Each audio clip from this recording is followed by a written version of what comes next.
Heath Ledger, o crush de toda uma geração que partiu cedo demais. Senta que lá vem história. Gente, quem não era apaixonado por ele?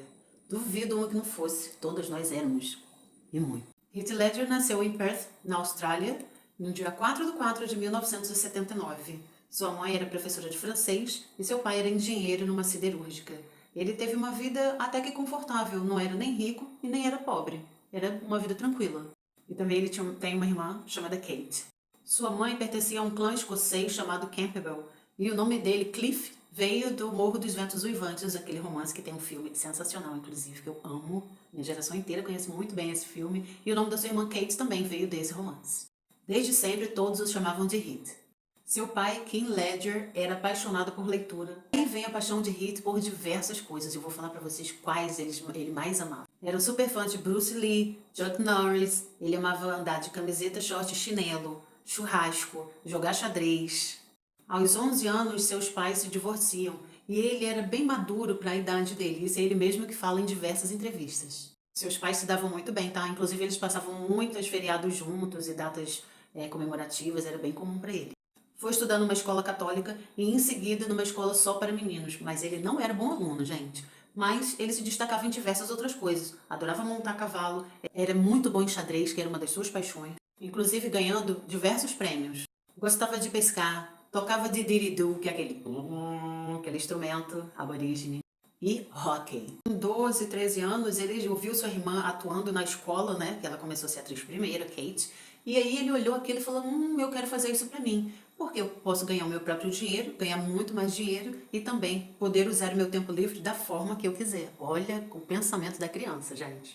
Então, ele faz um teste e começa na televisão, numa série Bold. Já na fase adulta, ele começa a viajar com seu melhor amigo pela Austrália inteira, seu amigo Trevor, e ele vai parar em Sydney e aluga um apartamento. Mora ele, o Trevor e mais um outro amigo, eles dividem ali. E ele, gente, por tudo mais a estrela que ele foi, ele jamais esqueceu os amigos dele. Sempre os amigos dele estavam na vida dele, desde amigos de infância, tá? Todos falam que ele era um amigo super fiel. Ele começa a atuar em Sydney, né? E entra numa agência, começa a ter uns papéis ali, faz uma série de TV. E ele, o primeiro papel dele era um ciclista gay. E era uma coisa assim, todo mundo falava, não pega esse papel, porque isso aí vai queimar sua carreira. E vamos lembrar que lá, naquela época, não se aparecia nenhum personagem gay na televisão. Mas o babado vai gritar agora, porque o povo de Hollywood viu esse trabalho dele, gostou muito e colocou ele numa grande agência de talentos, o agenciando, e aí começa aonde a gente gosta. Seu primeiro papel, 10 coisas que eu odeio em você. Gente, quem não se apaixonou por ele, grite aqui agora. Ah! E quem se apaixonou, bota um emojizinho levantando a mão. Antes dele ir pra Hollywood, ele conhece Lisa Zane, que era uma mulher acho que mais de 10 anos mais velha que ele. E isso, gente, era uma coisa que ele tinha bem de diferenciamento da galera da idade dele. Ele gostava de mulheres mais velhas.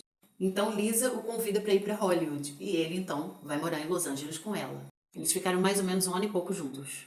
E em 10 coisas que eu odeio você, ele já começou no topo, assim, aclamadíssimo, porque ele tinha voz, ele era gato, ele atuava muito bem, mas fazia tudo instintivamente ainda, porque ele não tinha preparo.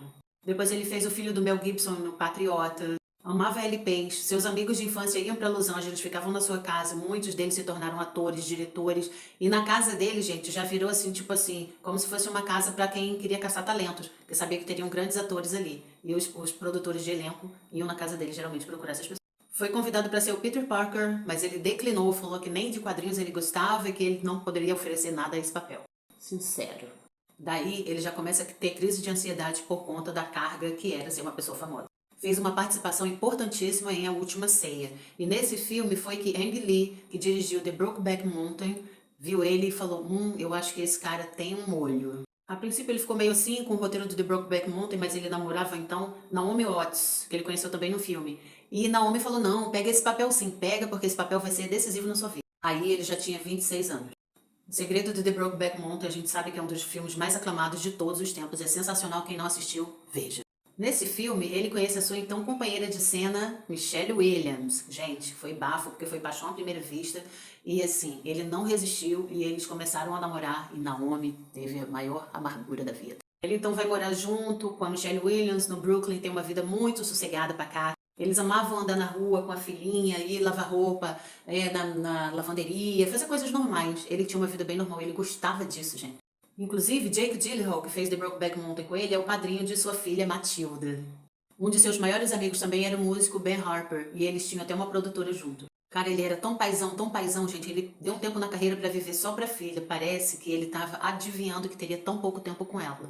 Eles começaram a ter dificuldades de relacionamento juntos, ela não tinha tempo pra ele não tinha tempo pra ela, por conta de agendas, essas coisas, né? Porque quem faz filme, essas pessoas às vezes passam meses fora de casa. Então, Michelle dá um golpe fatal nele. Ela vai embora com Matilda e o deixa pra trás. Isso o causou uma depressão profunda. Ele ia pra boates, bebia, misturava remédio pra dormir, várias coisas. Nessa fase ele perde muito peso, gente, ele fica bem magrelo.